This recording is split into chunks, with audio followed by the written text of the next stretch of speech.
Turn it up, y'all. Turn it up, yeah.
Out of there, y'all know y'all out of there. Yeah, come on with the riff, y'all faking the funk. Y'all know y'all out of there. Come with it, get live with it. Fervent heat. This the part where we turn the heat up. 8,000 degrees. This warfare music. Put on your armor. 10 times. When you got out of bed, did you pray this morning? We gotta repent, the kingdom is close, how bad do you want it? Yeah, this for the watchmen, if we don't speak up, who else gon' want them? Yeah, all of these years I was feeding my flesh, drunk that living water, now that's not important. Nah, let's get it. I had to get out of this world, thankful Thankfully gave us his grace, so I wouldn't get what I deserve. I tried it all. Outside Messiah, nothing else worked. Hey, and I'm never gonna switch sides. I had to get out of this world. Look, what's in that bag? It's a sword in it. Tell me the scripture, I go and get it. Chasing that crown, I can't forfeit it. This year the goal is no more sinning. Long as I'm in this flesh, I'm at war with it. I'm trying to make it to Abraham's bosom. I do not want to be tormented. Went from Hebrews to Negroes. If it ain't the truth, why you so offended? They like rock is at midnight. I check the clock, one more minute. The Savior's right at the door with it. He got that fire, they gon' feel it. And you know he got the angels with him. Time to let go of that paganism. I had to get out of this world. Thankfully gave us his grace, so I wouldn't get what I deserve. I tried it all. Outside Messiah, nothing else worked. Ay. And I'm never gonna switch sides. I had to get out of this world. Look, this, that, big payback, get back. Say you don't believe it, but it's still facts. Aki, let's count up the jubilees. I know these scriptures is true indeed. I look around and they come alive. It ain't no way that they fooling me. Look at this family, I found a scroll. Let me see, I can interpret that. Long as I live, I'm a laborer. Put my hand to the plow, no turning back. The Savior's right at the door with it. He got that fire, they gon' feel it. And you know he got the angels with him. Time to let go of that paganism.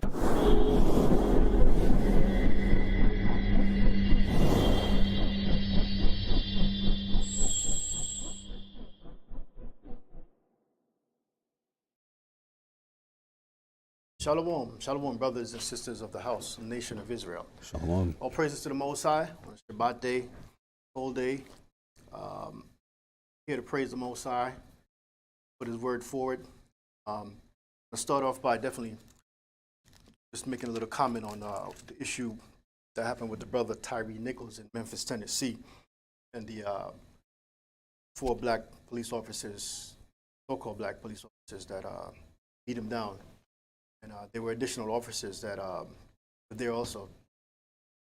Immediately, those 4 officers were fired, charged.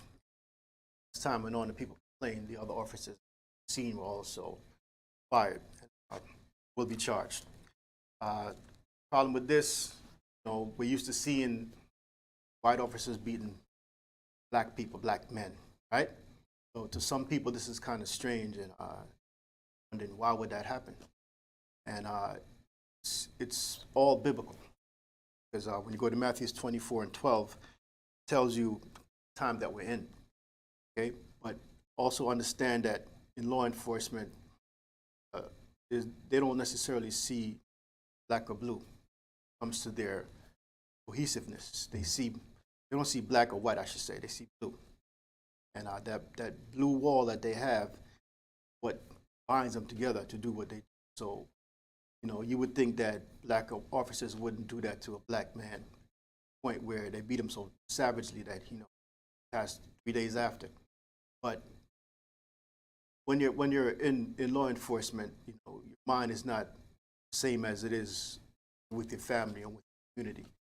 On duty is totally different vibration. So that level of gang, let's call it what it is that they have. Some law enforcement precincts is what takes over their mind and what allows them to do what they do, beat their brothers so savagely. So Matthew's 24:12 says this. Matthew chapter 24 and verse 12. And because iniquity shall abound. Because sin shall abound. Sin is so much in the air, so regular, so normal. It's been okayed. It's been prescribed. And it's been sold to all of us, to the whole world. Because sin shall abound. Read on. The love of many shall wax cold. The love of many shall wax cold. People are cold in general towards each other. It doesn't even matter if we're all from the same nation, same community, look alike. It doesn't matter. Because even in our communities, what do? We prey on each other. Okay? Sell drugs to each other, rob each other, set each other up. Commit adultery with each other's women, and so forth and so on. But then this right here is just a demonstration of what the scriptures is talking about. Love of many shall wax cold. In other words, that brotherly love is gone. That's what we got to understand. That brotherly love is gone in our communities. There's no care. That's why we have so many gangs. And even with these gangs, what do? They kill each other. They set each other up. They fight each other. Why? Because, again, the love of many shall wax cold. You understand? But these are the times that we're living in, and these things are going to continue to happen because the Most High is trying to show what a world looks like without him, without his rulership, without his knowledge, without his wisdom, and what it looks like with Satan in charge. And, a lot of us, we've desired Satan so much that the Most High gave him to us. So when you go to Deuteronomy chapter 28, verse 54, we went through this the last lesson that we taught. It shows you that these curses upon our people also, and not even also, directly impact us and affect the way that we behave and carry ourselves. Deuteronomy chapter 28, verse 54 says this. Oh, Salaki. Deuteronomy chapter 28 and verse 54. So that a man that is tender among you and very delicate, his eyes shall be evil toward his brother. His eyes shall be evil toward his brother. That's what made those officers do what they did, because their eyes are evil toward their brother. They don't see them as themselves when they're in that uniform. Okay? They see themselves as being blue and everybody else as being whatever color they are. You understand? So they become a collective, and that's what allows them to do that. Now imagine these officers going back home to their families. How does the family react? Understand? Because we haven't seen much of that. But of course, we've seen that, Tyree Nichols and his mother, of course, and, his family, how they reacted. They're hurt. Because it hurts even more now because it's members of your own community, your own race, your own people that did this. And what's the excuse? There is no excuse. There's no excuse. They said, initially they said it was a traffic stop that went bad, so forth, then other rumors came out. But at the end of the day, that's your own. You're supposed to protect your own, knowing that others are preying on your own. Right. See, and that's the problem. But again, the scripture tells us that the love of man has waxed cold, so we don't even consider our own. Right. Okay, and that's the problem today within our communities. That's why we can never get together and police our own communities. We can never get together and do what's right. We have stupid things in our communities like don't snitch. It's only our communities that do that and practice those stupid things. Okay, so people are committing crimes in their neighborhood, robbing and murdering and raping in your neighborhood. You're supposed to look the other way because that's the code of the hood. Don't snitch. That's stupidity, and that stupidity was implanted in our communities by people other than ourselves. But we follow it. Right. That's right. You see, and that's why where we live looks the way it does, and what happens there happens there. Right. That's Okay. right. You go to other communities, you drive too fast through the community, they call the police on you. You ain't even got to get out the car. You see? But the problem is that, we're not together. We don't see each other as being family or being the same people. And it all goes back, coming on the shores of this country, and what we were taught, and a division that was sowed amongst us. We're still divided, on so many different lines. But at the end of the day, the issue is that we don't have the Most High as our power. We don't acknowledge him. We run to church on Sunday and we worship all kind of other gods and sing and dance and cry and all that. But then after service is over, it's on. You understand? Right. So as long as we're not in the Most High, doing what the Most High said to do, these things are going to continue to happen and get worse. Okay, so today's lesson is called, it's time to put on the whole armor of the Most High.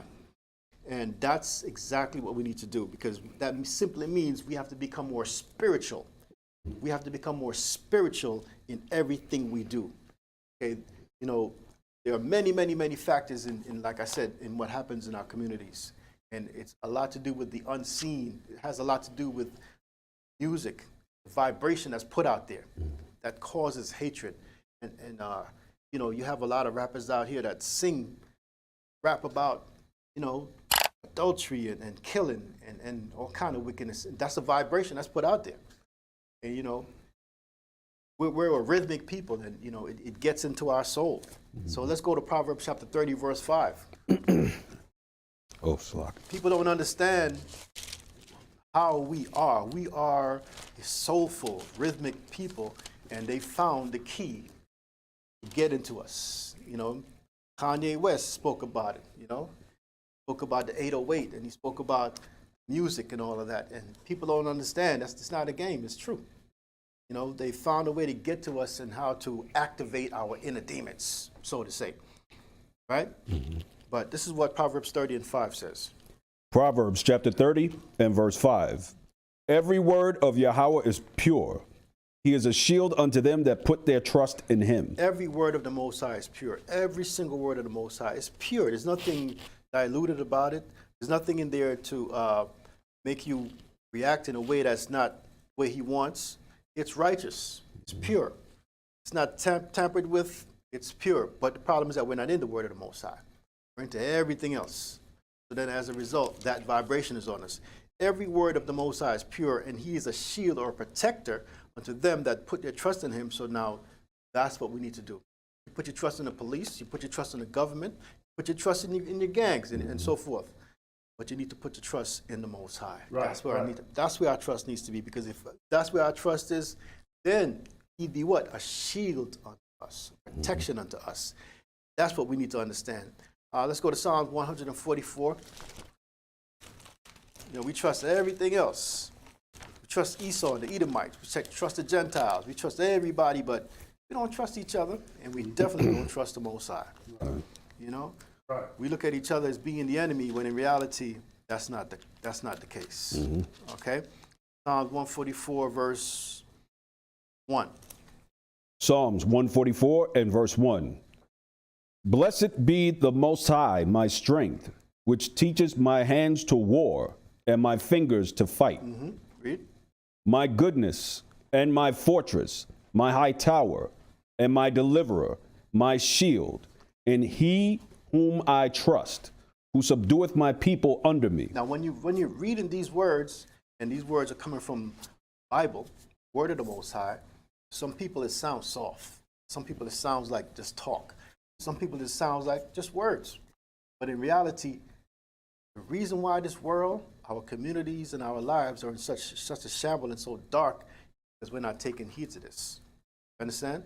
We don't take the Most High as our strength, and we don't look to the Most High to teach us all that we need to do. That spiritual fight, man, is so important. Okay, because so much more carnal things are being done amongst us. And when you have carnal behavior, you're going to get carnal results.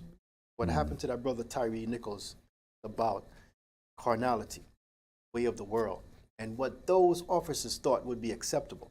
And remember, the way that they were behaving while they were beating him on camera, on their own body cam, shows that they weren't shy about it, which means that more than likely it's not their first time doing that.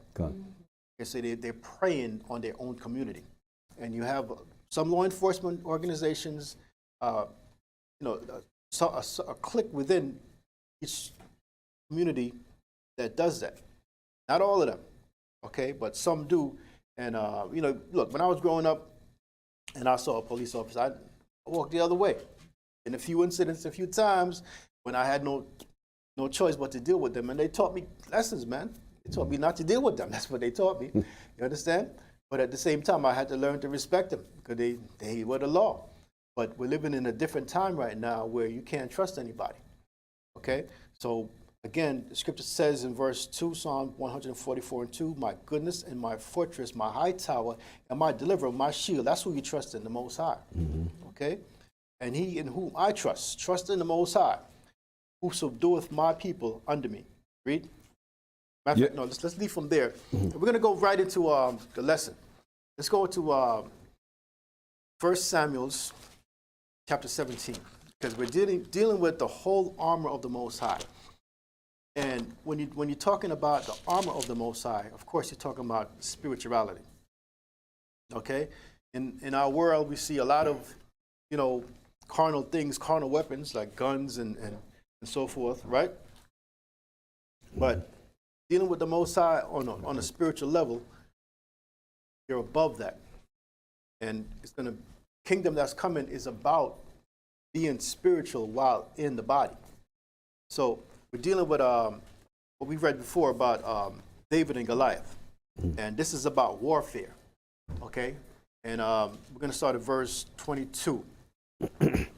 1 Samuel chapter 17 and verse 22. And David left his carriage in the hand of the keeper of the carriage and ran into the army and came and saluted his brethren. Now, David went to the battle because his father told him to. His father told him to bring food to the soldiers, the Israelite soldiers, right? Saul's army. And he told him to greet his brothers and see about their welfare. So that's why David was on the scene. Read on. And as he talked with them, behold, there came up the champion, the Philistine of Gath, Goliath by name, out of the armies of the Philistines, and spake according to the same words, and David heard them. And all the men of Israel, when they saw the man, fled from him, and were sore afraid. Because they were afraid, like the scripture says. All the men of Israel, when they saw Goliath in his height, he was 9.5 feet tall. 9.5 feet tall, and they ran. Now, understand, the men back then, the men of Israel and the people back then, they were not as short as we are now. So David himself wasn't exactly a short guy. Okay, but again, David wasn't as tall as Saul, because when you read the scriptures, it said that Saul was so tall that he stood out amongst the people. But nonetheless, David was able to fit his armor. Okay, but nonetheless, none of them were as tall as Goliath. Goliath was 9.5 feet tall. Read on. And the men of Israel said, have you seen this man that has come up? That's fear. And the minute you have fear within your midst, within your army, you're defeated. Read. Surely to defy Israel he is come up. And it shall be that the man who killeth him, the king will enrich him with great riches, and will give him his daughter, and make his father's house free in Israel. And David spake to the men that stood by him, saying, what shall be done to the man that killeth this Philistine, and taketh away the reproach from Israel? For who is this uncircumcised Philistine that he should defy the armies of the living power? And the people answered him after this manner, saying, so shall it be done to the man that killeth him. So it was like a war cry that David was creating. He was asking a question, but he was asking it in a rhetorical way. The people would respond by saying, of course, he shall be given the king's daughter, and so forth and so on. Read on. And Eliab, his eldest brother, heard when he spake unto the men.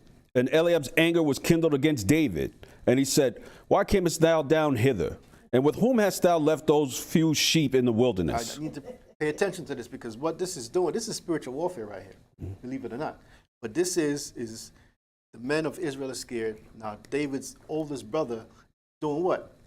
Trying to put fear into him. What are you doing here? Read on. I know thy pride and the naughtiness of thine heart, for thou art come down that thou mightest see the battle. And David said, what have I now done? Is there not a cause? And he turned from him toward another and spake after the same manner. And the people answered him again after the former manner. And when the words were heard which David spake, they rehearsed them before Saul, and he sent for him. And David said to Saul, let no man's heart fail because of him. Thy servant will go and fight with this Philistine. So that's the spirit that David had on him. Okay? David said to Saul, let no man's heart fail because of him, because of Goliath. Don't worry about how tall he is, right? Thy servant will go and fight with this Philistine. David had that spirit of war on him, even from the time he was young. And he's going to show you why. Read on. Verse 33. And Saul said to David, thou art not able to go against this Philistine to fight with him, for thou art but a youth, and he a man of war from his youth. And David said unto Saul, thy servant kept his father's sheep, and there came a lion and a bear, and took a lamb out of the flock. And I went out after him, and smote him, and delivered it out of his mouth. And when he had rose against me, I caught him by his beard, and smote him, and slew him. Now think about it. He's doing as a youth, fighting lions and bears, right? Now, how many of us as adults would do that? Think about that. But from the time he was a youth, from the time he was young, the Most High had that spirit on him. Okay? He was fearless. He was in a time, he was a youth. That's what his brother's talking about. His brother is jealous. You understand? His older brother is jealous of him because, like, look at the things he's doing. Did they do that? They were in the army of King Saul, and they ran when they saw Goliath. But David, when he saw a bear and a lion, what did he do? He fought them. Read.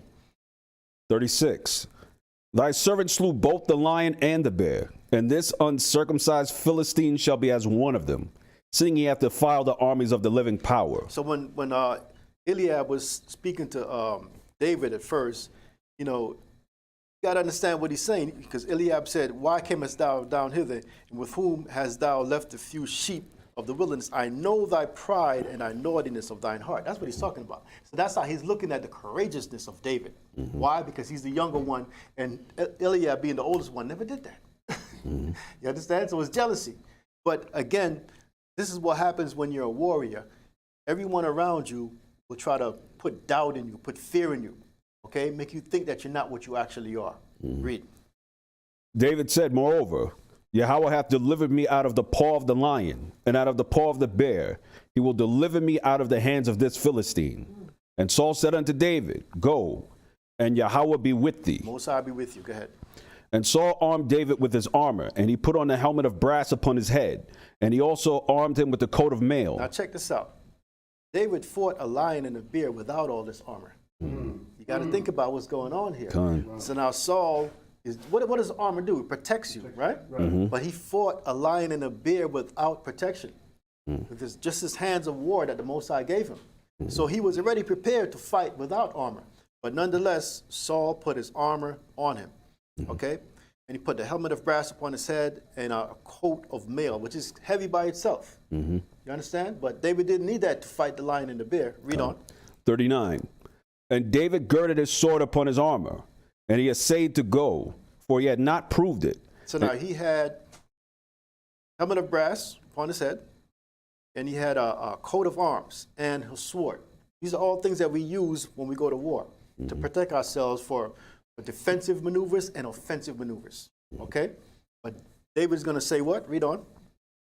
And David said unto Saul, I cannot go with these, for I have not proved them. What did he prove?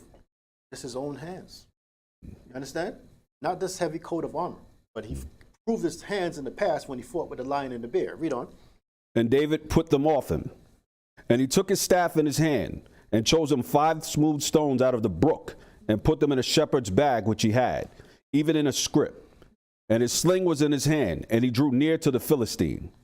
And the Philistine came on and drew near unto David, and the man that bare the shield went before him. And when the Philistine looked about and saw David, he disdained him, for he was but a youth, and ruddy, and of fair countenance. He was young looking, because he was young. Read. Remember, David was the youngest of his 8 brothers. Okay, read on. 43.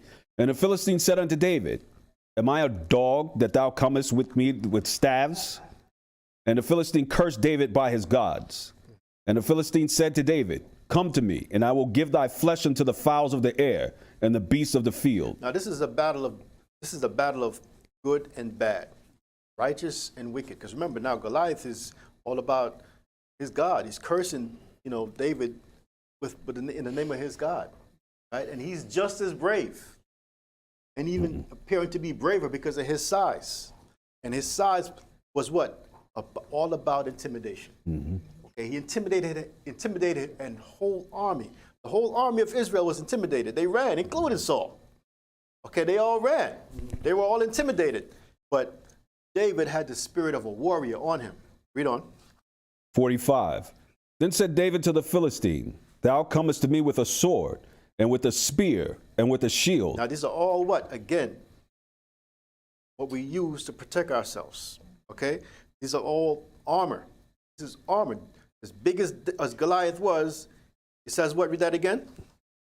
Then David said to the Philistine, Thou comest to me with a sword, and with a spear. So Goliath had a sword, he had a spear, read on. And with a shield. And a shield. But remember, David just threw these things off him. Saul put it on David, and David threw all those things off. Right? The only thing he had on him was a sword on the side and a slingshot, and 5 smooth stones. Okay, read on. But I come to thee in the name of the power of hosts. Meaning what? That's his shield. Read that again. But I come to thee in the name of the power of hosts. That's his armor. You understand? Which is spiritual. Read on. The power of the armies of Israel, whom thou hast defied. Thou hast defied. Read on. This day will Yahweh deliver thee into mine hand. What kind of mind do you have to talk like that? You have to have a mind that's free of fear, free of doubt. Right. So all that his brother said to him, You know, all that he saw with the armies of Israel running, all of that didn't do nothing to his mind. He had a mind that was free of doubt, free of fear. Read on. And I will smite thee, and take thine head from thee. And I will give the carcasses of the host of the Philistines this day unto the fowls of the air, and to the wild beasts of the earth, that all the earth may know that there is one power in Israel. Wow, that's amazing, right? It's amazing. So it's just as Goliath was championing his gods and talking about his gods, what was David doing? The same thing. But saying, today you're dead, man. Today you're going to die. Read. And all this assembly shall know that the power saveth not with the sword and spear. And that's the whole message. Read that again, my brother. And all this assembly shall know that Yahweh saveth not with sword and spear. Because the whole army of Israel that had shields and swords, and they ran. Right. You understand? But Goliath standing there 9.5 feet tall with same thing. Okay, towering over everybody and cursing them in the name of his God. Also had a shield and spear and so forth. But the Most High said, read that again, my brother. And all this assembly shall know that Yahweh saveth not with sword and spear. And that's what we need to learn. The Most High saveth not with sword and spear. It's a spiritual battle. Okay? Spiritual battle. Read on. For the battle is Yahweh's. Always the Most High's. Matter. The battle's always the Most High's. Read on. And he will give you into our hands. Exactly. Read. And it came to pass when the Philistine arose and came and drew nigh to meet David, that David hasted. Now he didn't hesitate. He hasted. He ran to the battle. Remember, the whole army ran from the battle. Here is David hastened to the battle by himself. No shield, no armor, nothing. Read. And ran toward the army to meet the Philistine. And David put his hand in his bag and took thence a stone and slang it, and it smote the Philistine in his forehead, that the stone sunk into his forehead and fell upon his face to the earth. So David prevailed over the Philistine with a sling and with a stone, and smote the Philistine and slew him. But there was no sword in the hand of David. Very important. Read that last precept again. But there was no sword in the hand of David. Because the Most High was a sword. Understand that. Most High was a sword. Most High gave him his confidence, gave him his fearlessness, gave him the spirit of being brave. Understand? He didn't hesitate. He ran towards the battle because he understood that from fighting the lion, from fighting the bear, and prevailing, that the Most High was with him. You understand? So we now have to understand the previous battles that we've had in our lives. We should come to the understanding by now that the Most High is our sword, that the Most High is our protector. You understand? But if we don't understand that, we're not going to have that spirit of David. We're going to be defeated in life over and over again, because this is what? A spiritual battle. Spiritual battle we're fighting. And that's why a lot of times we find ourselves so defeated, because we don't understand the conditions of the battle.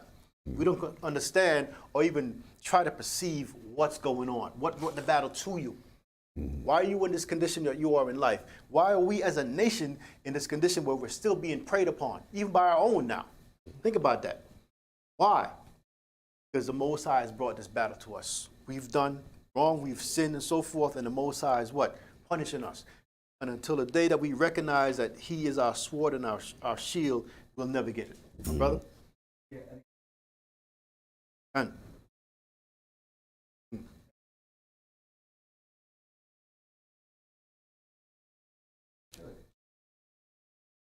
right, because he had that spirit of prophecy, he had that mind where the Most High would show him things plainly, and it wasn't until he revealed the dreams and so forth that they understood what's going on, and it came to pass. Okay, so now let's go to the book of Acts chapter 13.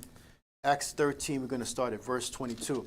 We got to come to the realization, and we got to come to the understanding that the Most High is our protector. Okay, no matter what. And when we understand that, then we'd be better off. Acts 13:22. Acts chapter 13 and verse 22. And when he had removed him. When he had removed Saul. Remember, Saul was our first king. And Saul was a very tall man physically, and he appeared to be a warrior. Okay, but as much as he appeared to be a warrior, when you read about the history of Saul, you saw how he made so many mistakes. The mistakes that he made messed with his mind.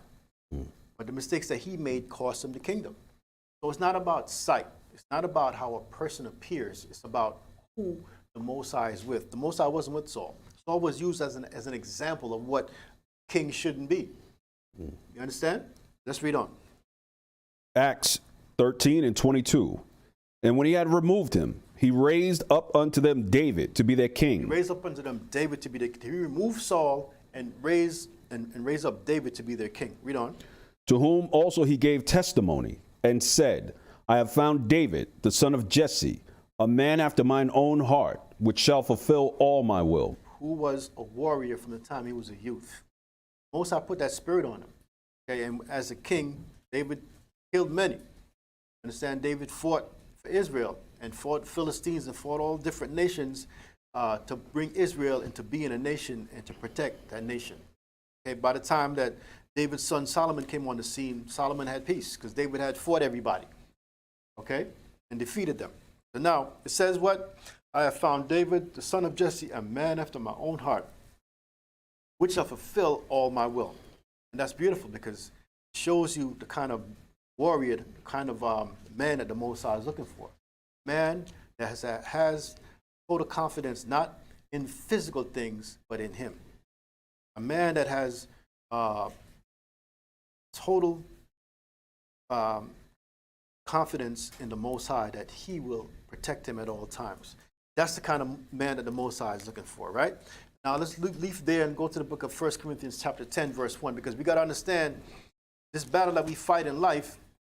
It's important to be a warrior, but it's even more important to be a spiritual warrior and to understand that the war that you're fighting is spiritual. It is a spiritual fight. 1 Corinthians chapter 10, verse 1. 1 Corinthians chapter 10, verse 1. Moreover. Sorry, that's 2 Corinthians. 2 Corinthians 10 and 1. My mistake. No problem. 2 Corinthians chapter 10 and verse 1. Now I, Paul, myself beseech you by the meekness and gentleness of the Mashiach, who in presence am base among you, but being absent am bold toward you. But I beseech you that I may not be bold when I am present with that confidence wherewith I think to be bold against some. Now think about it. David was like that. David was very bold, very confident. You understand? Read on. Which think of us as if we walked according to the flesh. For though we walk in the flesh, we do not war after the flesh. And that's the lesson that we have to get. Even though we walk in the flesh, our physical bodies, we do not war after the flesh. So the wars of this world, the physical wars, that's not what it's about. It's about that spiritual warrior fighting that spiritual war. What David's brother said to him, you know, trying to ask him, what are you doing here? You're naughty. You just came out to watch the war. All of those things didn't penetrate David's psyche. You understand? David, seeing the army of Israel run from Goliath, didn't penetrate his psyche because he understood that it's a spiritual war. The Most High built him up like that. A lot of us weren't raised like David, so now we have to come up to the level that we become spiritual warriors. Read. Verse 4. For the weapons of our warfare are not carnal. They're not carnal. They're not fleshly. They're not outward. Read on. But mighty through Yahweh to the pulling down of strongholds. For the weapons of our warfare are not carnal. We're in a carnal world. We're in a physical carnal body. But we have to become spiritual warriors. Read. Casting down imaginations. All that's against you. All that's speaking against you. Even your own mind. Okay? Casting it down. Read on. And every high thing that exalted itself against the knowledge of Yahweh. Because this whole world, the whole world, its knowledge is against the Most High. But you now have to be like David and not allow it to penetrate your psyche. Not allow it to penetrate your mind and your members. Read on. And bringing into captivity every thought to the obedience of the Mashiach. Every thought to the obedience of Christ. Forget about what people say about you. How they talk about you. How they laugh behind your back. Because believe it or not, that's all spiritual warfare. Okay? See, because in spiritual warfare, you're going to have carnal actors. You know what? Family members, friends, people on the job, people around you, your association, old and new friends. They're all going to be, what? Fighting against you. And the thing that you got to understand that this war, this spiritual war, is not set on a physical battlefield where you can see it. It's everywhere you go. Right, You right, are right. the target. Right. The target is on your back. That's right. Understand? So once you understand that, then you'll be able to fight off those fiery darts coming at you. If not, you're going to be caught out there like, why they treat me like that? What's going on? And when that happens to you, then you're partially defeated. Partially, why? Because you're not in the game. You're not in the war. know, you're here and you're there and you're getting caught by surprise, caught off guard. Everything and everyone around you is a part of the spiritual warfare. Okay? But like I said, you're going to have carnal actors. They're all going to be coming against you verbally, physically, spiritually, and so forth. Read on. Verse 6. And having in a readiness to revenge all disobedience. Meaning what? You got to be on guard. You got to be ready. And having in a readiness in revenge, read on. All disobedience when your obedience is fulfilled. When your obedience is fulfilled. So if you be like David and totally devoted to the Most High, your obedience is fulfilled. Then you're ready. But if you're out there just wandering, meandering, then you're going to be caught off guard. It's going to ask a very, very important question. And this is something that we need to think about. Read on. Do ye look on things after the outward appearance? Do you look on things after the outward appearance? Think about what happened with Saul and the army of Israel. When they saw David, what happened? They ran. Because they what? They looked on things on the outward appearance of they saw Goliath. This man is 9.5 feet tall. We ain't gonna fight. Man, hold on. You're a whole army? You're running from one man? Why? Because they looked on the outward appearance and saw Goliath. And then when they heard his word thundering, they were defeated. Without him even raising his sword, they were defeated. You understand? And then he spoke about his God with such confidence. Because why? They allowed stature, what they saw, what they heard, to penetrate their psyche, and they were all defeated. But one man was not defeated, and that's David. And that's why the Most High said, I found this man, a man after my own heart. Because now he went from being a man that fought a lion and a bear to being a spiritual warrior.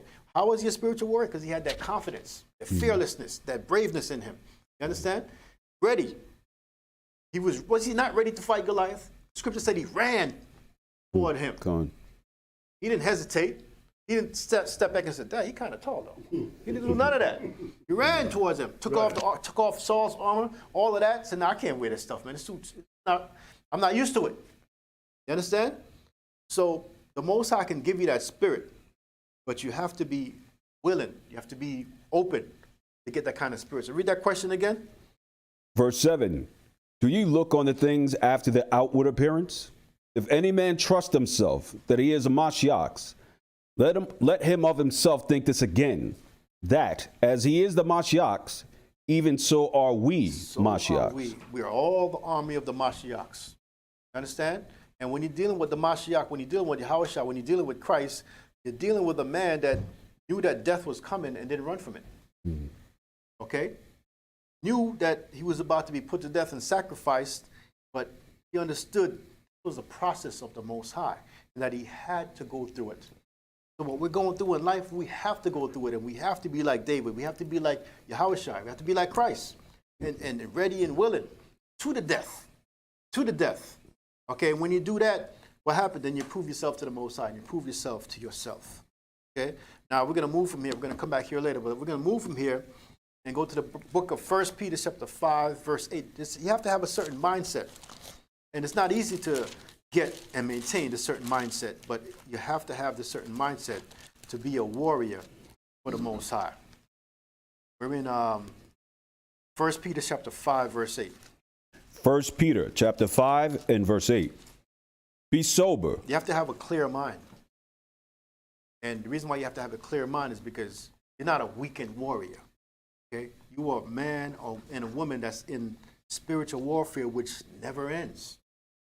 It's taxing on your body and it's taxing on your mind. But read that again. Be sober. Be clear-minded. Don't be all congested and caught up with all kind of foolishness that's out here in the world. That's not a warrior. Read. Be vigilant. Be vigilant. Ready. Read. Because your adversary, the devil, as a roaring lion. Yeah, he's not taking the time off. Okay, the devil. He's not chilling somewhere like, I'm going to give him a break today. No, it doesn't work like that. It doesn't work like that. Read. Walketh about, seeking whom he may devour. When you're tired, when you're down, he's still walking around seeing who he can devour, how he can get you this time. I got him the last time with lust. Before that, it was the love of money. Let me see what I could do this time. How could I get him this time? How could I get her this time? Read on. Whom resist steadfast in the faith. You have to resist them steadfast in the faith. See, this kind of talk that we talk right now to some people is foolishness because they're more of a carnal mind.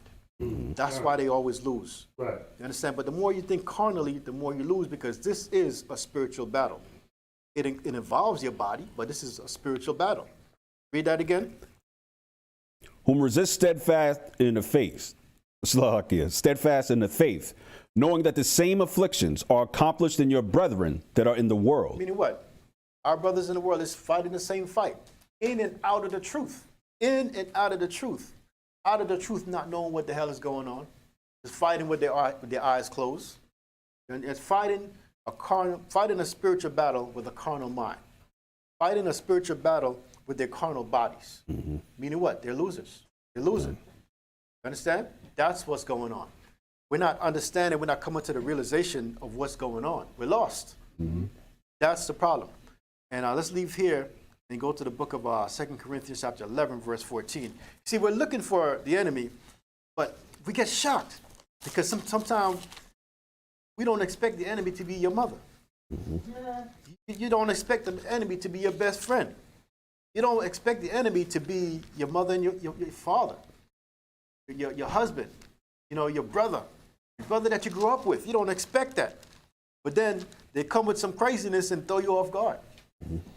They throw you off guard. Meaning what?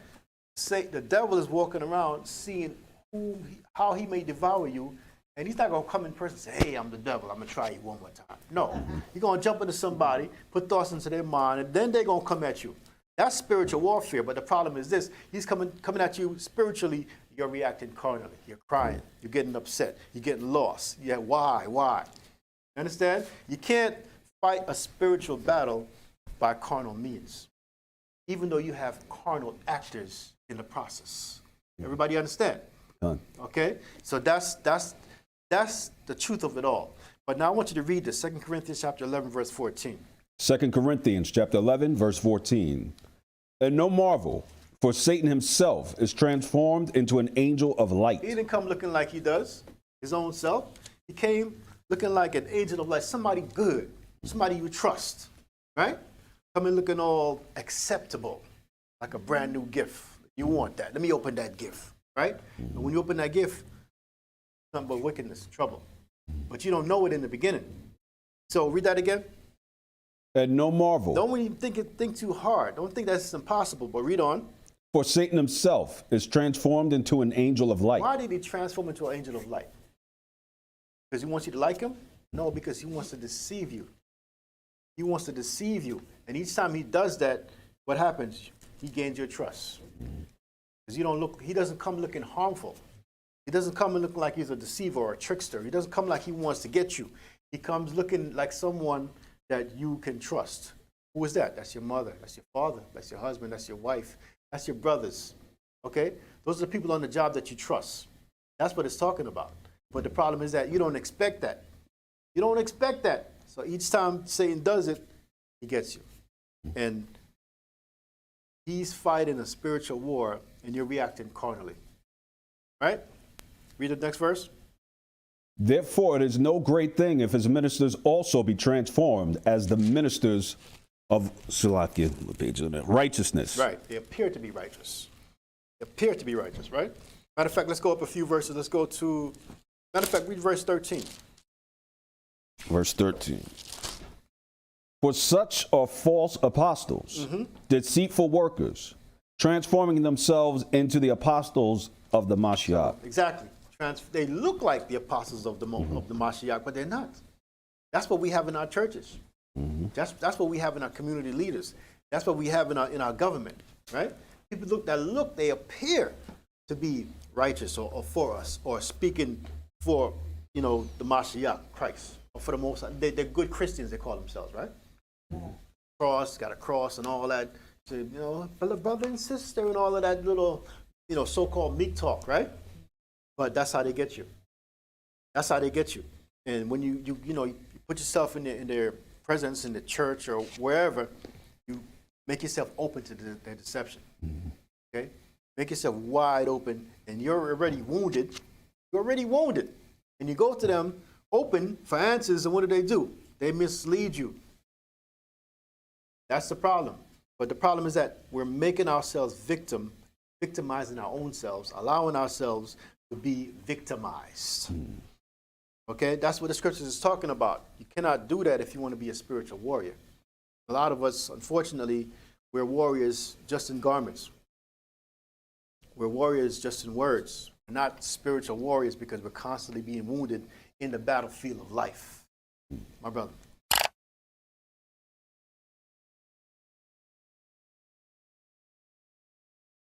Right. Mm-hmm.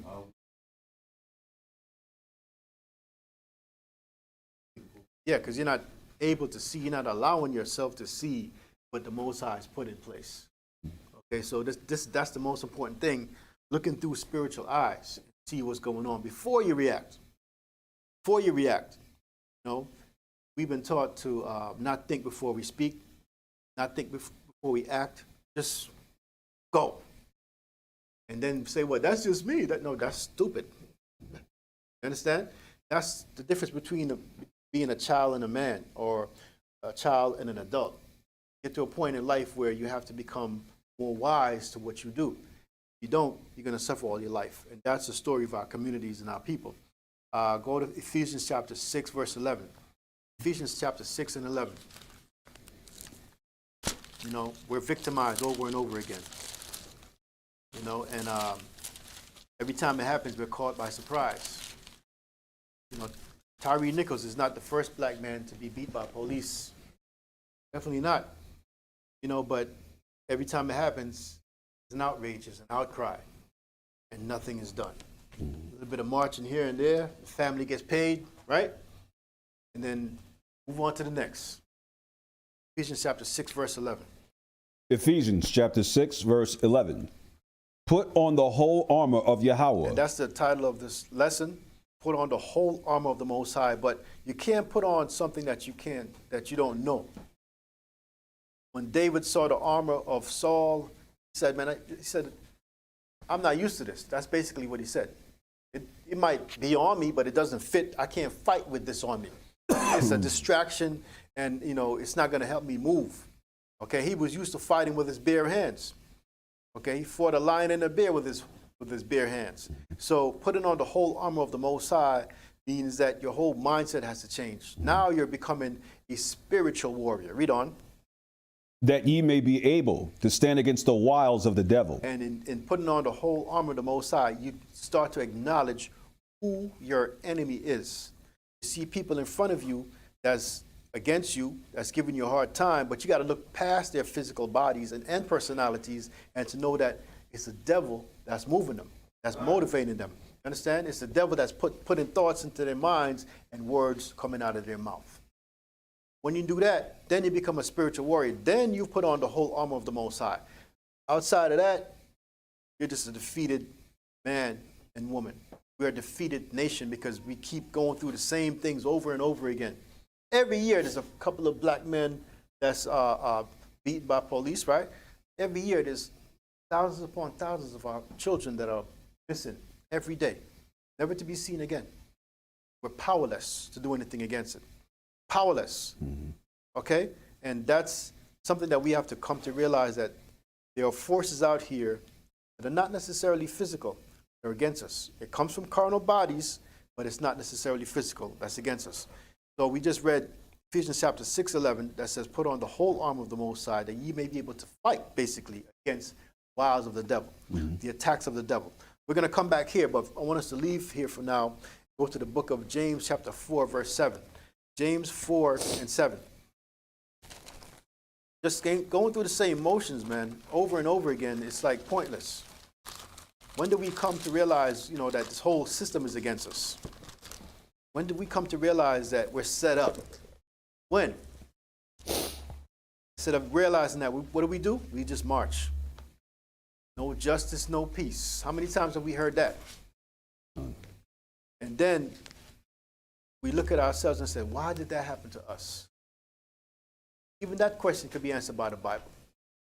Why are these things happening to us as a people, as individuals? Let's go to the book of James chapter 4, verse 7. James chapter 4 and verse 7. Submit yourselves therefore unto Yahweh. You want answers, we want changes. That's what we have to do. Submit ourselves therefore to the Most High. This is a part of our spiritual warfare. This is a part of putting on the whole armor of the Most High. Submitting ourselves to the Most High. And we're so divided that it seems impossible. We're divided in religion, politics, we're divided socially. So in coming together as a body, it seems almost impossible, but the scripture says to do what? Submit yourselves therefore to the Most High. Read on. Resist the devil, and he will flee from But you. what is the devil? What are the tactics of the devil? What does the devil look like? Okay, it was the devil that beat Tyree Nichols, but you might look at them and say, well, them 4 brothers, right? 4 brothers, right? 4 police officers look like us, you know, but that's the devil. What do they have in them? The spirit of the devil. Understand? Resist the devil and he will flee from you. In other words, don't put yourself in predicaments that's going to cause this devil to win over you. Have a spiritual mind. Be a spiritual warrior. Put on the whole armor of the Most High, not just a part of it. Because I'm going to show you something. When we go to the armor of the Most High, it's going to show you that we have pieces that we wear. Some just wear the helmet. Some just have the sword. Some just have the breastplate. But we don't walk with the whole armor. That's why we're constantly being defeated. Let's leave from there and go to the book of, let's go to Hebrews chapter 11, verse 32. Hebrews 11, verse 32. This is a battle, and we keep losing the battle because we keep thinking when we go to sleep, it's over. When we wake up, it's over. It's the same battle. Different day, same battle. Matter of fact, while you were sleeping, the battle was being fought. You ain't even know. Okay? Battle still goes on. Might be different characters, but it's the same battle. Hebrews chapter 11, verse 32. Hebrews 11 and 32. And what shall I more say? For the time would fail me to tell of Gideon, and of Barak, and of Samson, and of Jephthah, of David also, and Samuel, and of the prophets, who through faith subdued kingdoms. And that's very important. All of these warriors that we hold so dear, Barak and Samson and Gideon, Jephthah, of course, David and Samuel. It says what? Who through faith subdued kingdoms. Yes, they fought with the physical hand, but what did David said? He's going to defeat Goliath by his power. You understand? By his power. Threw off the physical armor and all that, and he went to war with the Most High as his shield and his buckler. So it says, who through faith subdued kingdoms. Read on. Wrought righteousness, obtained promises, stopped the mouths of lions. Amazing, right? Read on.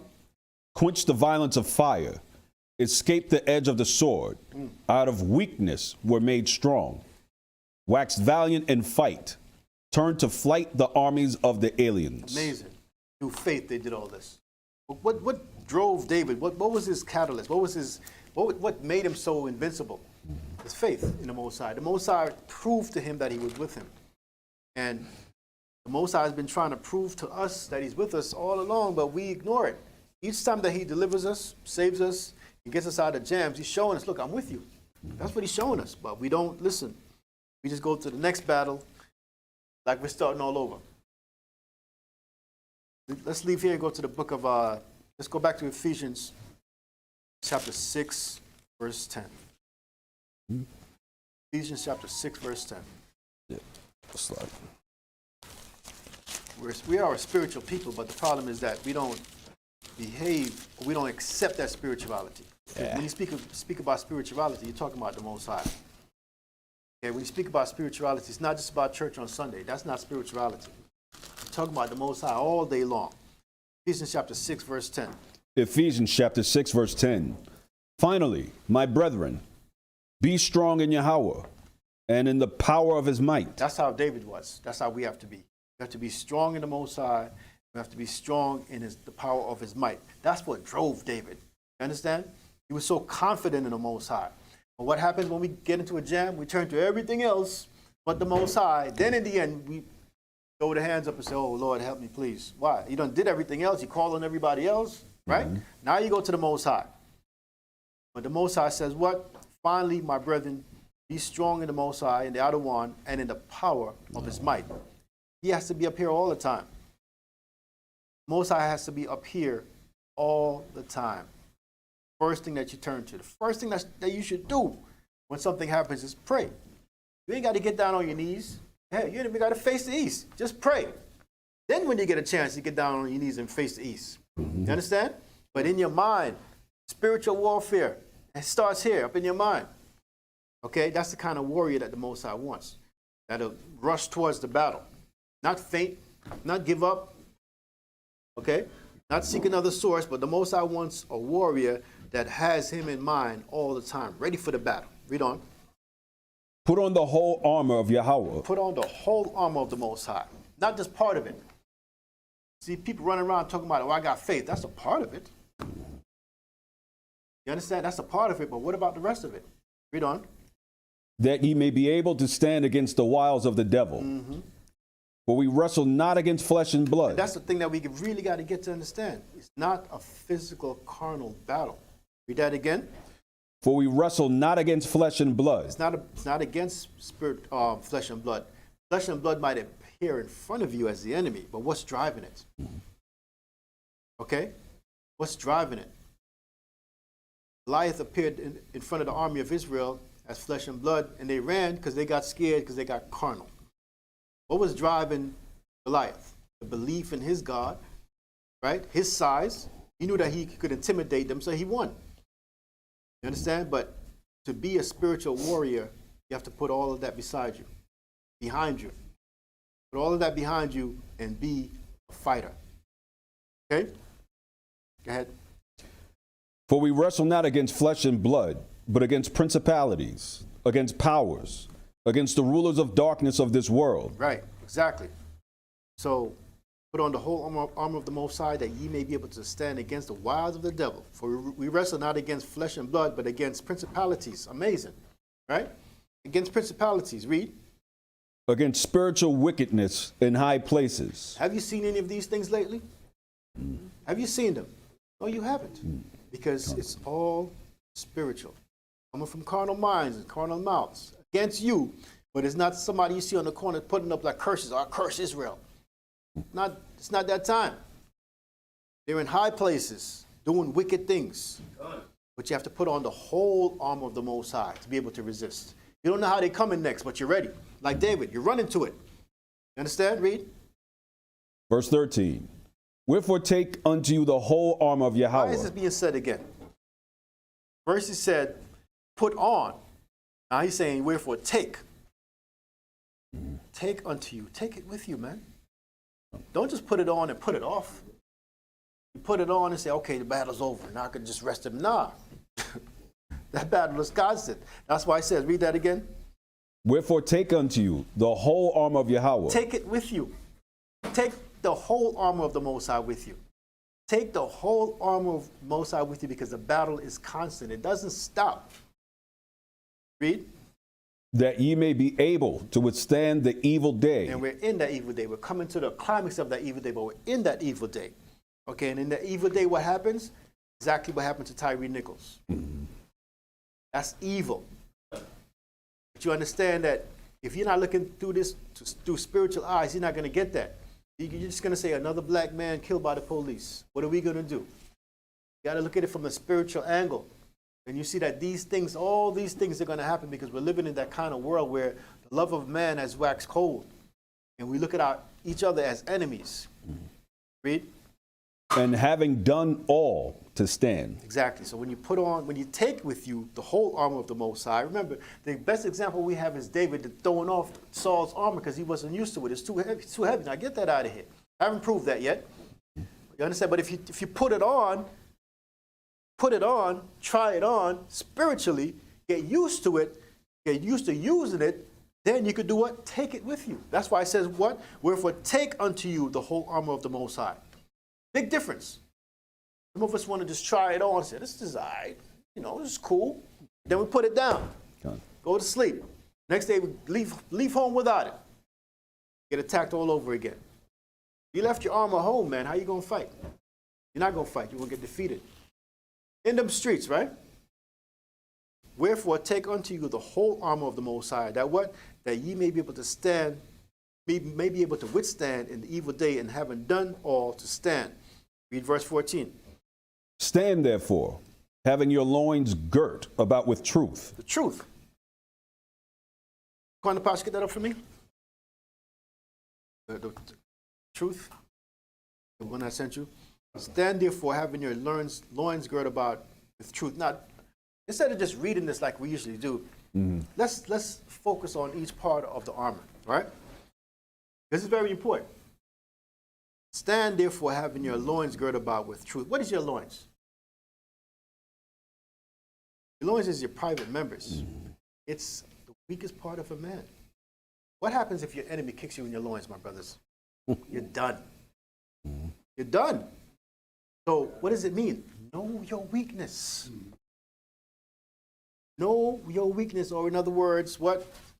Stand therefore having your loins girded about with truth. You got to know your weakness and the truth. You understand?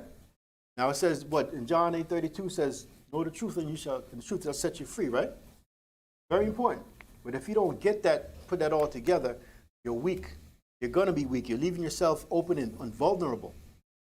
Right? So stand therefore having your loins girded about. Stand. It doesn't say sit. It doesn't say hide. Stand therefore having your loins girded about with truth. In other words, that's your protection. In football, they wear a cup, right? They wear a cup. The men on the football field, and sometimes baseball and basketball, they wear a cup to protect their loins, right? But now the Most High is telling you, stand, gird about with truth. Understand the battle that you're in, know your weakness, and overcome it, right? Read on. And having on the breastplate of righteousness. Breastplate of righteousness. What does a breastplate do? It protects your vital organs, my brother. It protects the heart, liver. That's what a breastplate does. It covers your chest, protects all your vital organs. Suppose somebody wants to stab you. What does it do? It stops you from being stabbed. It's not going to go to your heart or your vital organs. Suppose somebody wants to shoot you. What does that breastplate do? It stops that bullet. But now talking spiritual tongue, what does that mean? Nothing can penetrate you. You're spiritually protected. Okay, nothing gets in. That spiritual breastplate stops all lies and wickedness. Understand that. That spiritual breastplate stops all of that. But if you don't get that, you're defeated. How many times have people said things about you and you felt a way about it? It's brought you down, brought your self-esteem down, brought everything down, because they were able to penetrate you verbally, just by words, saying, you know, we don't like you, or you're not like the rest of us, or you in that foolish-looking garment, talking about that Bible all day. What that Bible did for you, okay? What that Bible did for you. Talking about God all day long, right? Out in them streets, yelling and screaming, your throat's dry, ain't got no water, right? What's it doing for you? In other words, you've left yourself open. You don't have on that spiritual breastplate, so they're hitting all the organs. They're hitting the heart first. Now the heart feels down. Hitting the liver. Now you can't do nothing with yourself, right? You can't purify yourself. Hitting the kidneys on the side, man. So what does that mean? All those words that they use against you are poisoning you against yourself. Against yourself. Understand what I'm saying? So that's why the scripture says, what? Put on the whole armor of the Most High. Not parts of it. Because guess what? It says what? Stand therefore having your loins girded about with truth. Aren't all of us in the truth? You're in the truth. We know the truth, right? Truth of the Most High, Yahweh. We know the truth of who we are as a people, right? How is that helping us? That's the beginning, because it doesn't stop at the truth. It goes on to say what? And have on the breastplate of righteousness. You have the truth, but you don't even have the breastplate of righteousness. You're not protected. So it's not just knowing the truth, it's having on the whole armor of the Most High. With the truth comes what? The rest of the fittings of the armor of the Most High. A lot of people have the truth, but guess what? Satan walking about, seeking whom he may devour and how. So they listen to you, and they learn your weaknesses, right? So they come at you in different ways. You see, because why? What does it say? Your loins are not protected. Your weakness is showing. Might be your family that know your weakness. That's how they come at you. Understand? Because you have some of the armor, not all. Some people walk around with the helmet. Can't mess with me, man. They got that talk, right? They got that talk, that bravery, right? But then there's other ways to get you. I'm just not going to talk to you. Now you're offended, right? Every time I open my mouth to talk to you, you got something to come back, right? The word. Oh, I just won't talk to you. Now you're offended. What you mean you ain't going to talk to me? They find ways to get you, man. Because this is spiritual warfare.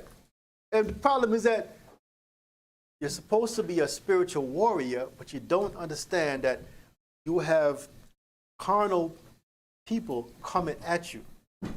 And that's how they get you. Okay, but that's why the scripture says what? Put on the whole armor of the Most High. Read on.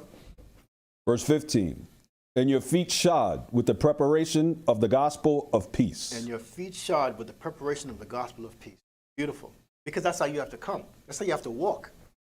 You understand? Remember how Goliath walked? Very intimidating, right? Who are you trying to teach? Can you teach your people if you intimidate them? Let's go to the book of, let's go to, where is this at?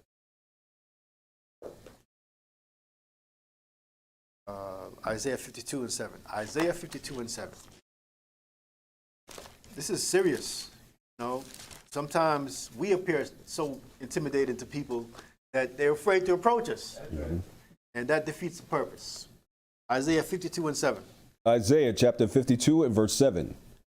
How beautiful upon the mountains are the feet of him that bringeth good tidings. Amazing, right? That's how you're supposed to come. How beautiful upon the mountains are the feet of him that bringeth good tidings. That's what people need. You come into them in that spirit where they want to see you. They want to hear, because guess what? Everything that's going on in the world is preparing them to need the Most High. We're being prepared to need the Most High. From the time that we were in Israel, in Jerusalem, we had the Most High, but we never felt like we needed the Most High. When we came out of Egypt, we had the Most High, and the Most High was proving himself to us. Amazing, right? The Most High, from the time we were in Egypt, with all the different plagues that he put on Egypt and killing the firstborn of the Egyptians and all that, he was proving himself to us. Look, I'm that power. I can do this. I can kill the Egyptians. I can raise up the Red Sea. I can do all that. Look what I can do. But I need you to be my people and to fear me. Right? So he was proving himself to us, but we never got the message. We never got the message. So it says what in Isaiah 52 and 7? Read. How beautiful upon the mountains are the feet of him that bringeth good tidings, that publisheth peace, that bringeth good tidings of good, that publisheth salvation, that saith unto Zion, thy power reigneth. That's the point. That saith unto Zion, thy power reigneth. You know why that's the point? They don't know that. They don't know that. They think it's everything else, everybody else. They don't acknowledge themselves as Zion, first of all, and they don't acknowledge that the Most High is their power. They don't have everything together. But that's where we come in. Now go back to Ephesians chapter 6. You were at verse 15. That's right. And your feet shod with the preparation of the gospel of peace. That's how we come to our people. To show them the Most High is with you. Even though you're going through all of this turmoil, these ups and downs, the Most High is with you. And in time, the Most High will bless you. Read verse 16. Above all, taking the shield of The faith. shield of faith is Quran Pash. So we have the gospel, our feet shod with the preparation of the gospel of peace, which is Yahushua, which is Christ. Telling them Christ died for them. And we'll raise them up. Just like how the Most High raised up Christ, Yahushua, from the dead, he's going to raise up our nation from the dead. Okay? But now we have what? The shield of faith. What does the shield do? A shield is a offensive equipment. Meaning what? You protect yourself with it. Right? You protect yourself with it. So that's what a shield does. So you have on your armor, but before they can get to your armor, they got to pass your shield, right? And above all, taking the shield of faith. Read on. Wherewith you shall be able to quench all the fiery darts of the wicked. So it tells you what kind of weapons shall be coming against you. Fiery darts of the wicked, meaning what? Their words, their ways, their actions. Right? You got to have all of this. Look at that shield. It's protecting you. But it's a spiritual war. It's a spiritual shield being used to protect you from carnal things in life, carnal words, carnal behavior. You understand? But that's why you have to fight spiritual against carnal. It's a spiritual war, but what happens if you put your hand up? It's going to penetrate it. But if you have that spiritual shield, it's going to stop that. Meaning what? Your mind got to be right, got to be strong. All those things that David's eldest brother said to him didn't penetrate him. Saul said to David, you can't fight Goliath, you're but a youth. Did you not say that? Mm-hmm. Did that penetrate David? No, that's how you got to be. Spiritual warrior. Meaning what words have nothing, they can't penetrate you. Actions can't penetrate you. What you see, what you hear can't penetrate you. You're just a spiritual warrior ready to run to the battle. Read on. 17. And take the helmet of salvation. Before we even go to that helmet of salvation, talking about those fiery darts are everything that we go through in life. Challenges, trials and tribulations, dreams, even dreams, man, of fiery darts. Remember that. And they're all made to do what? To set you on fire so that you don't realize what's going on. You're panicking. You understand? Peter said, think it not strange, the fiery what? Darts of the wicked. Exactly. And they come at you. Like I said, it's coming from those that are close to you. Don't let it penetrate you. Don't let it defeat you because you're a spiritual warrior. Yes, you're hearing carnal words, but it's coming to attack a spiritual man, a spiritual woman. Got that shield up. Got that armor up. Right? What's next? Read verse 17. And take the helmet of salvation. What does a helmet do? Protects the most important thing, your head. Mm-hmm. Okay? But if you don't have that, you're going to be penetrated. Now, if they hit you on the head, what happened to you? You're done. You might wake up the next day, or you might wake up in prison, in jail. You might wake up in a situation that you just weren't prepared for. But if you have on that mindset that's unpenetrable, which is that helmet of salvation, knowing that what? In the end, we win. That's what the helmet of salvation is. In the end, we win. We get the kingdom. Does it not say the saints shall take the kingdom? Or is that just some craziness? Daniel 7:18, right? Mm-hmm. Daniel 7:18. Let's go there real quick.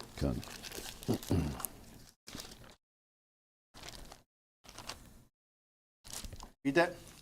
Daniel chapter 7 and verse 18. But the saints of the Most High shall take the kingdom and possess the kingdom forever, even forever and ever. That's your helmet of salvation, my brothers and sisters. That's your helmet of salvation. Knowing this and believing this. But if you don't know this or believe this, you're defeated. They don't hit you in the head. You're on the ground. You don't even know what's going on. Your helmet of salvation is of no use to you. But you got to have it on. You got to have that mindset. You got to have that understanding of this right here. That look, in the end, we win. No matter how many of us die. Mm-hmm. Now, no matter how many of us are thrown in jail and prison and so forth and so on, in the end, we win. We win. Those that die now shall come back if they're in Christ. You understand? Having that kind of mindset, that kind of impenetrable mindset, that's your helmet of salvation. But if you don't know this, if you don't understand this, if you don't accept this, you're done. That part of your armor is not protecting you. You have to know that, understand that, and accept that. That's the helmet of salvation, my brothers and sisters. That mindset like David had, running to fight Goliath. Right? Ready for the battle. Read. You want me to go 19 or back to 17. 17. These great beasts, which are... I'm sorry. Go to Ephesians 6:17. I'm sorry about that. Thanks a lot. Ephesians 6 and 17. And take the helmet of salvation and the sword of the Spirit. The sword of the Spirit. This is self-explanatory. It tells you, read. Which is the word of Yahweh. You have to have the sword of the Spirit. Which is what? The word of the Most High. Mm-hmm. Is the Most High's word soft? Is the Most High's word easily defeated? Hebrews 4:12, is it? No, it's not. But now, you got to put yourself in that position where you... See, it's not physical, and that's the whole point. We're so used to being carnal that we miss the whole message. Mm-hmm. This is all spiritual. You're a spiritual warrior being girded with spiritual armor. The whole armor of the Most High. Hebrews 4:12. Hebrews chapter 4 and verse 12. For the word of Yahweh is quick and powerful. And that's how you we have to learn how to be quick and powerful, but with what? The word of the Most High. Not with our anger, not with our reflexes, just our physical reflexes, knee-jerk reflexes, right? Not that knee-jerk reflex where you just, boom, somebody says something, you want to come back. That's not what it's about. Especially when you're teaching people or trying to be an example to people. So read that again. For the word of Yahweh is quick and powerful and sharper than any two-edged sword, piercing even to the dividing asunder of soul and spirit. You know what? It's a two-edged sword. It's going to hit the enemy, but it's also going to hit you. Into your private thoughts, into what you try to deny. Okay? All that's going to be hit, and you got to deal with it. You got to hit the enemy with the word, but it's also going to hit you at the same time. It's a two-edged sword. Two-edged sword. You're swinging, but it's swinging back at you. And that's how you become a more powerful warrior. Okay, so meaning what? You're judging yourself. Okay, read on. And of the joints and marrow. Places you don't want to go. Thoughts you don't want to have. Okay? Things you don't want to think about. That's what that sword hits. Read on. And is a discerner of the thoughts and intents of the heart. These things that you keep private, you don't want anybody to know. There's secrets. It hits that. That's what that sword hits and cuts. Because the sword cuts, right? Done. So it's going to cut through all of that. Yes, it's going to cut the person you're trying to cut with the word, but it's also going to cut you.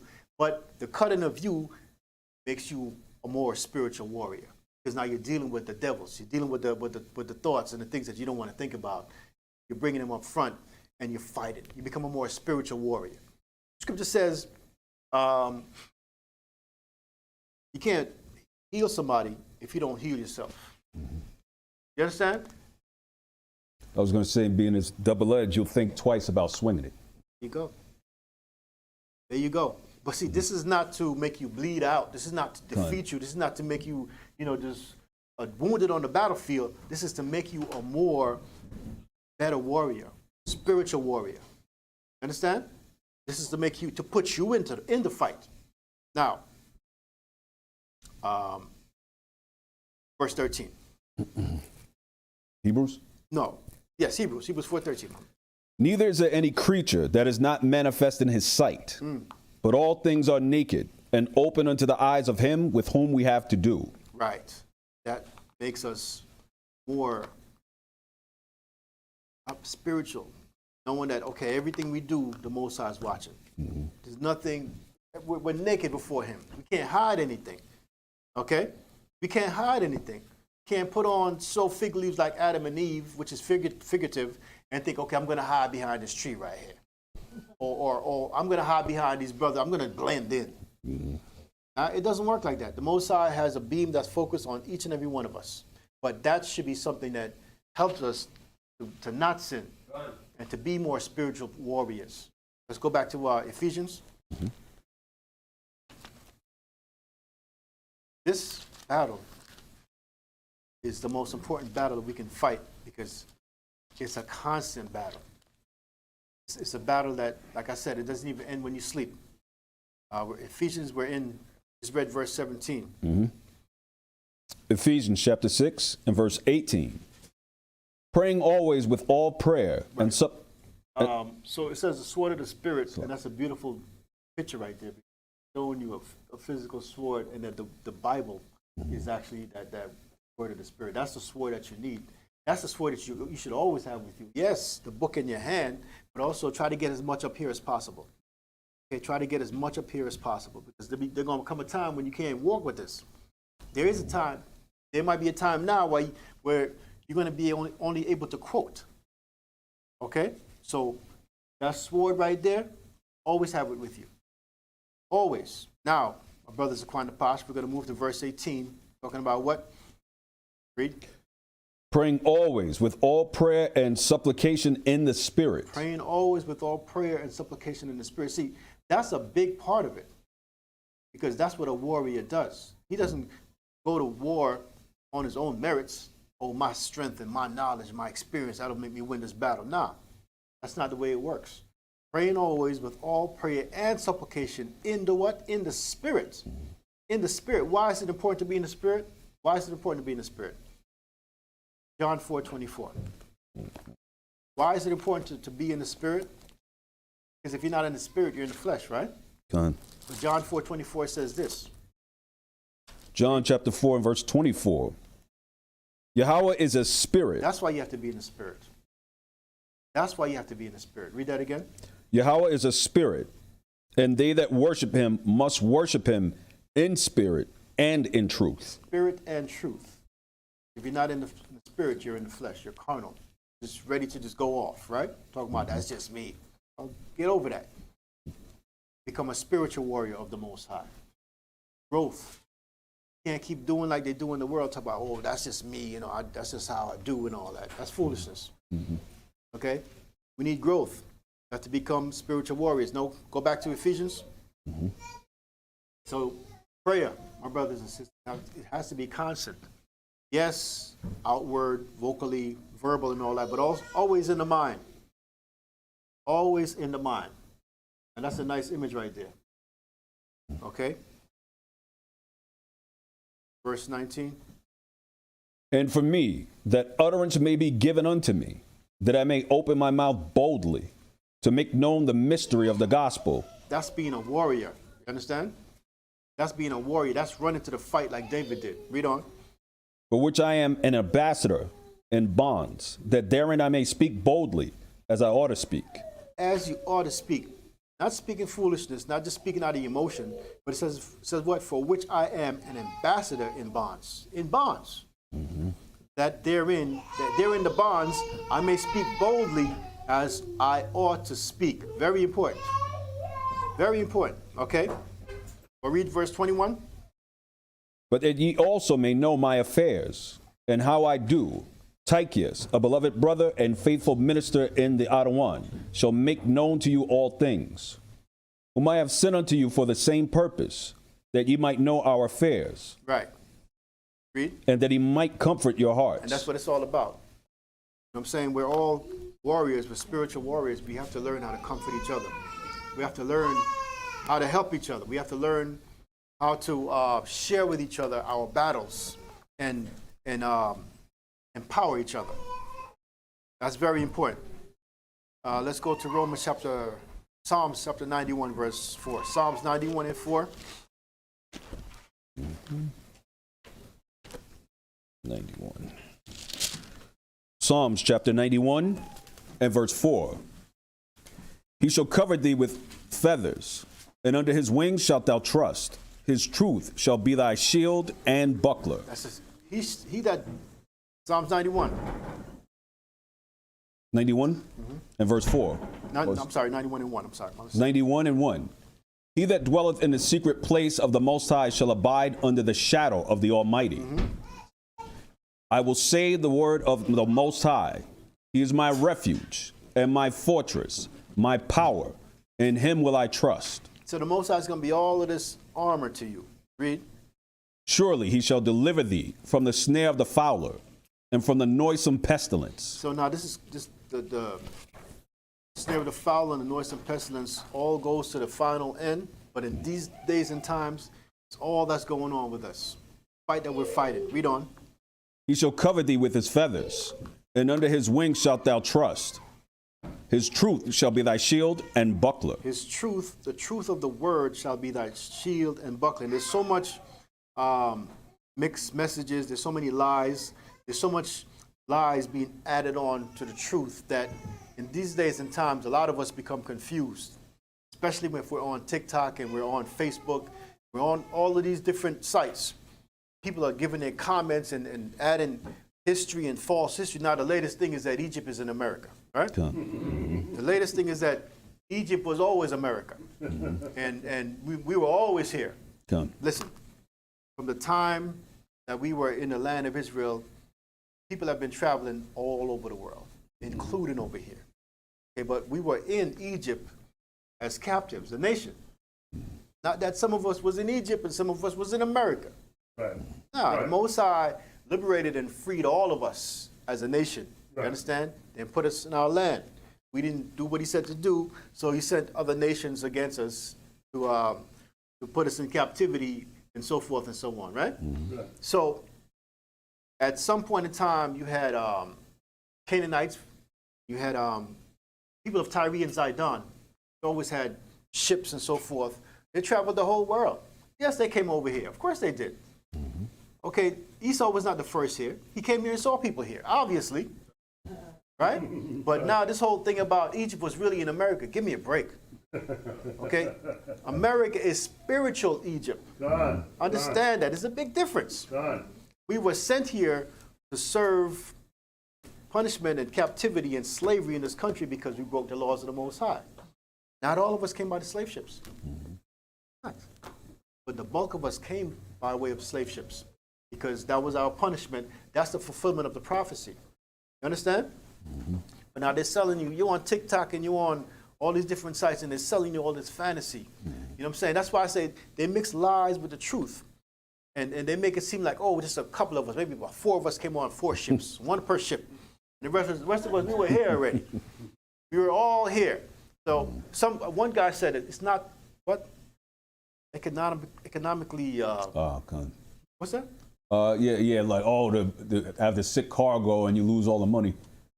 Okay, that's what they were thinking, right? Yeah. That's what the slave masters were thinking. It's too much of y'all. Y'all gonna die. Y'all stay. I'll take 10.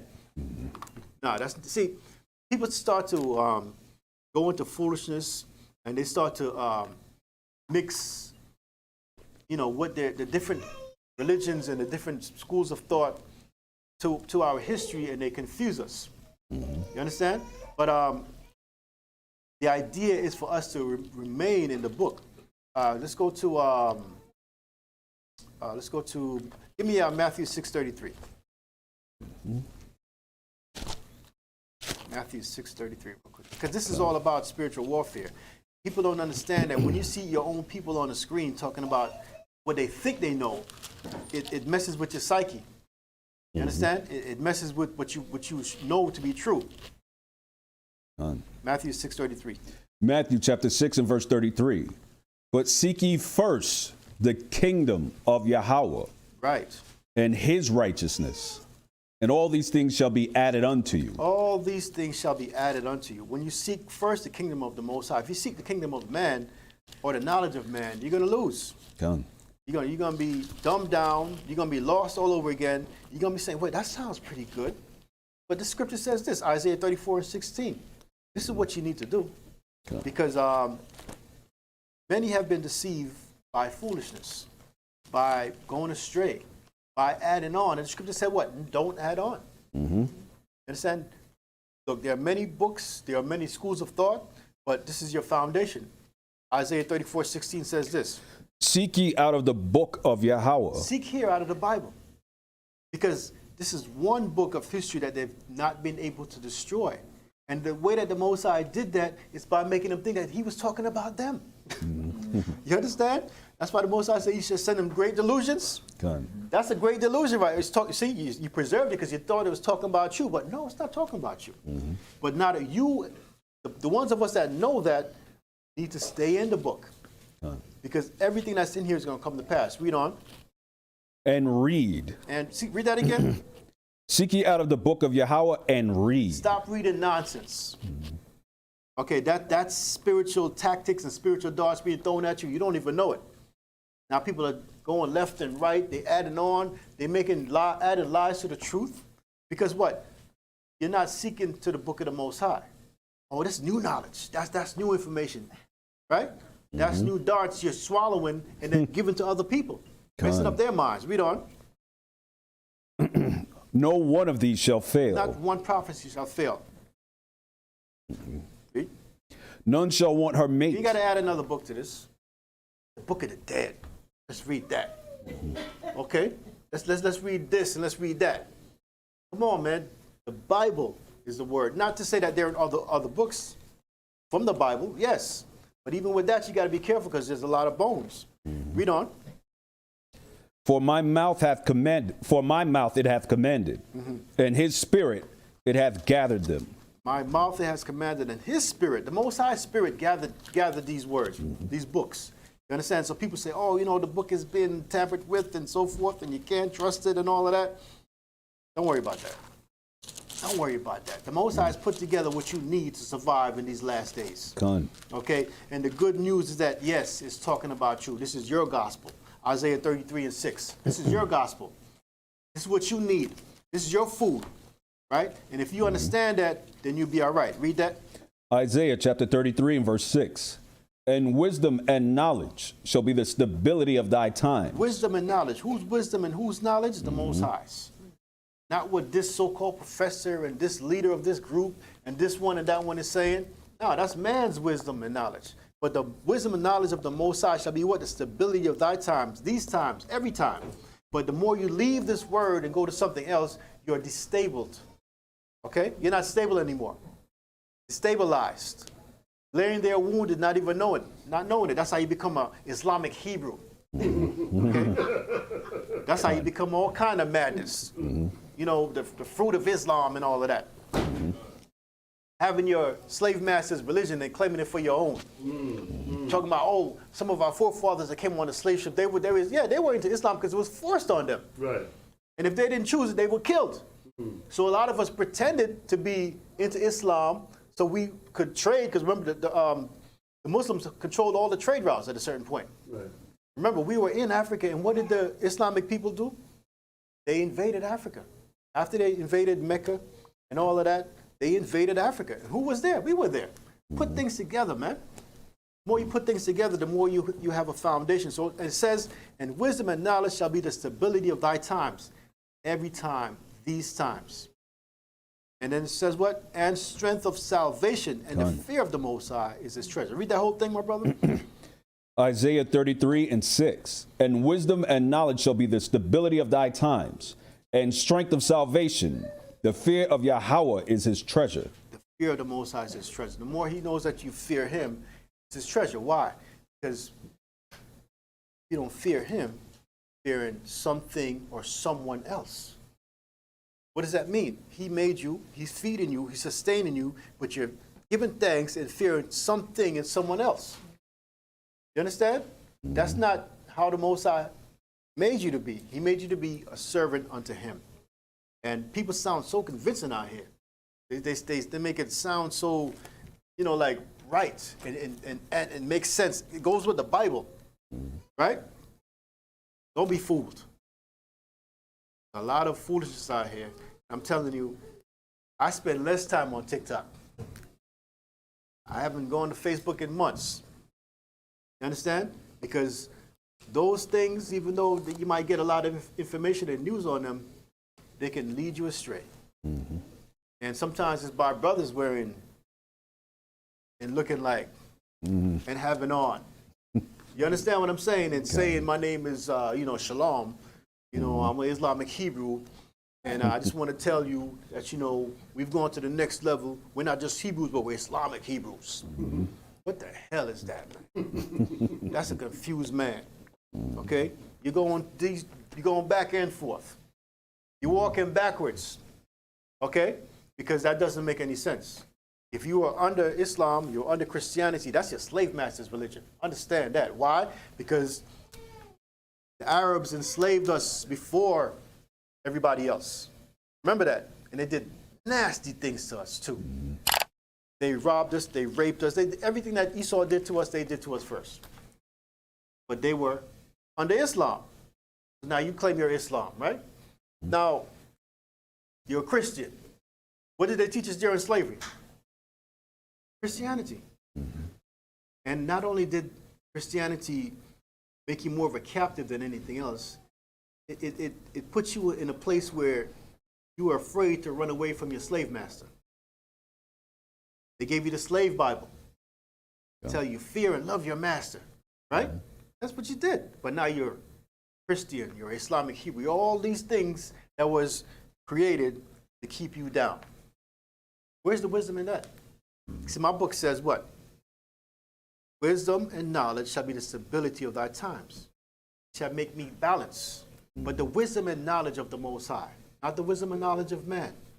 There's something new every day. Every day, something new. And a lot of times from brothers that were in the word but were not fully armed. Not fully having on the whole armor of the Most High. They might have had the truth, but like I said, that's only the beginning. Where's the rest of it? Where's the rest of it? Okay? They didn't have on the rest of the armor. Breastplate of righteousness. They didn't have that on. They didn't have none of those things. They might have had the truth, and I say the truth because most people running around and say, well, I'm in the truth. I got the truth. I know I'm an Israelite, or I know I'm a child of the Most High, right? But then reading this is not enough for them because the Most High is not giving them that spirit of advancement and growth because they're not worthy as yet. Their minds are not stabilized. It's not set. You understand? So they go off into other things and they become confused and lost. So my brothers and my sisters, my whole point is that you have to put on the whole armor of the Most High. Let's go to the book of, let's go back to Ephesians. We're going to end the class.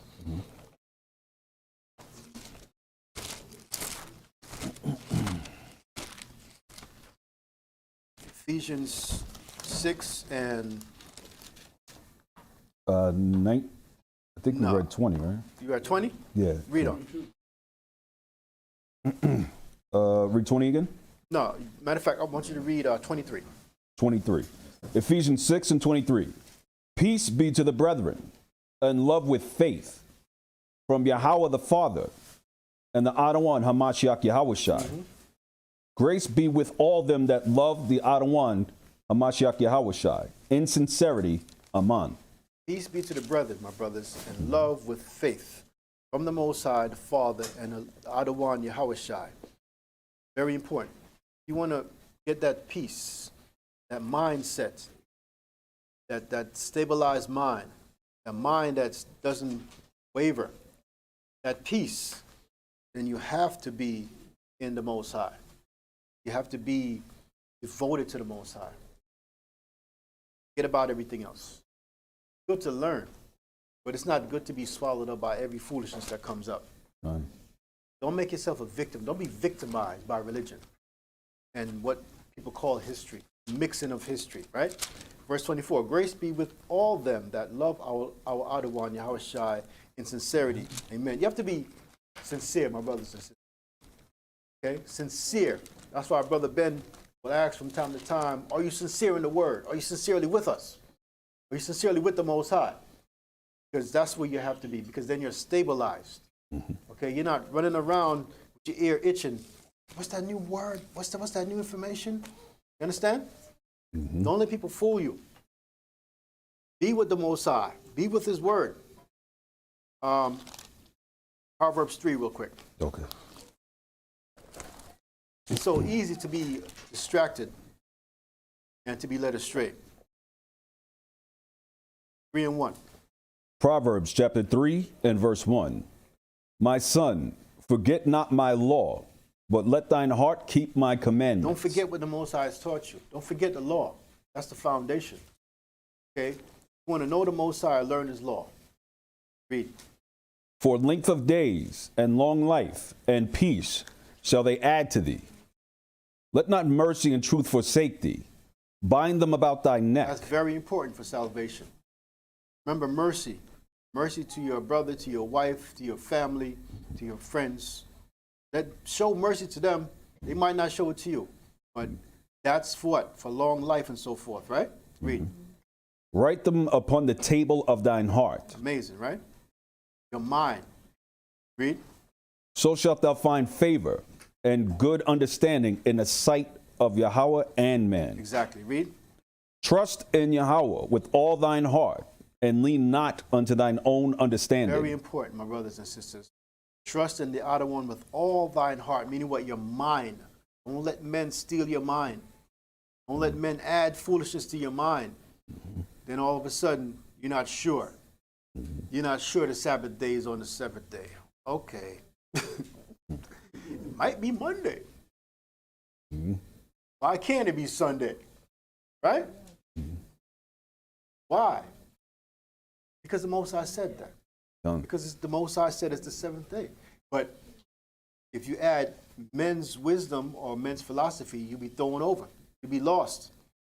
You'll be overtaken. Become a captive.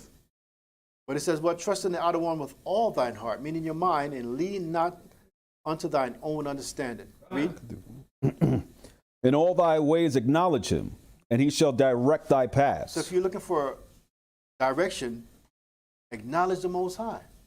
Acknowledge the Most High in everything that you do. Read.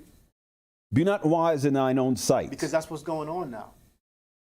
A lot of people, a lot of us, wise in our own eyes. You know, we go, oh, I know, that makes sense.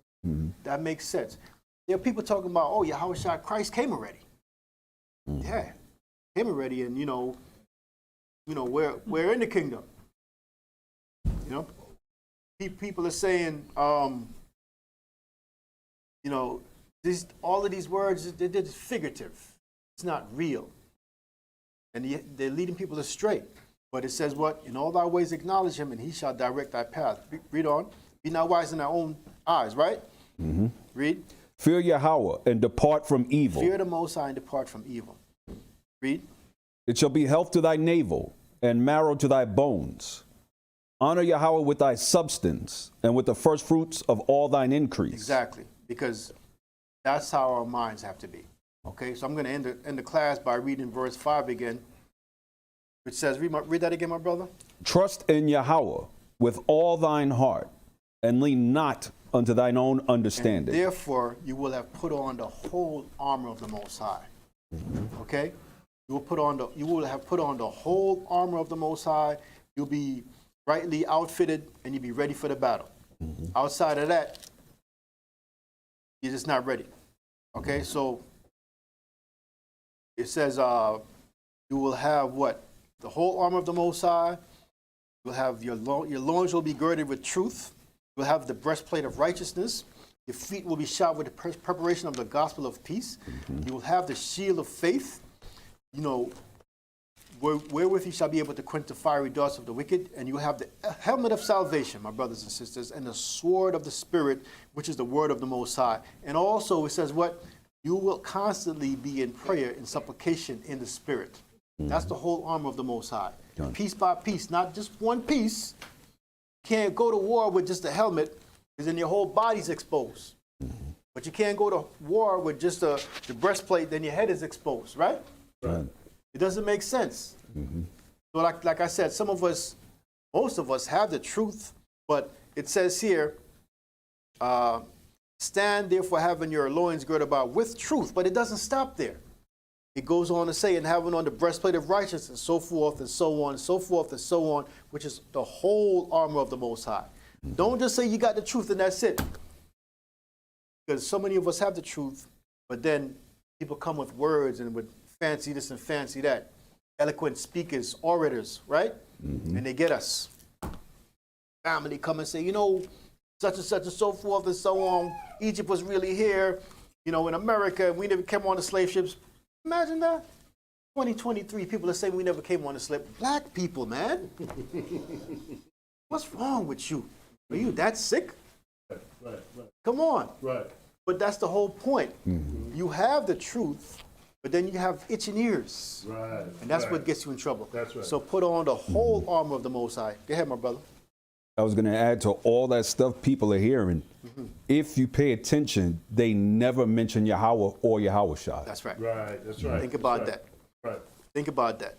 I'm going to read two last verses. I'm going to read on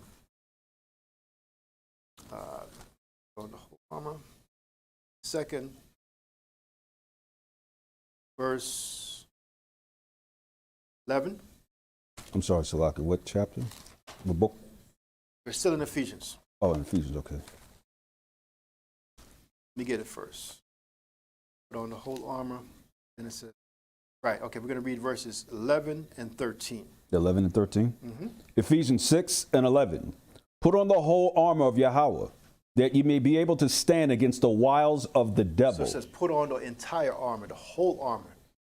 Everything, right? But then in verse 13, it says what? Wherefore take unto you the whole armor of Yahweh. Take it with you. Don't just put it on and put it back off. Take it with you. Right. So read 13. Wherefore take unto you the whole armor of Yahweh, that ye may be able to withstand in the evil day, and having done all to stand. Shalom. Shalom. That was excellent. All praises. All praises.